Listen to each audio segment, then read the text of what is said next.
there are three trust curves that people move up when they're looking to invest in a deal. And the first one is in basically you, the leadership, the team, and they have to trust the team. And where they are in that trust curve greatly impacts whether they invest or not. The second is the industry. Do they understand the industry? Do they make their money in the industry? Do they like the industry? Do they think positive things about it? The third thing is the actual opportunity. Are they local to the deal? Are they local to the company? Are they local to you? Is the exact opportunity something that they're already familiar with or have heard of? And they might not understand the industry that SpaceX is in, but they might like Elon Musk and they might like the niche opportunity of SpaceX because it's SpaceX.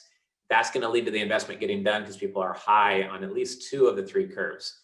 The point here is every meeting you go into with an investor, they are somewhere on all three of these curves. And these are the three critical drivers that lead to a deal closing or not.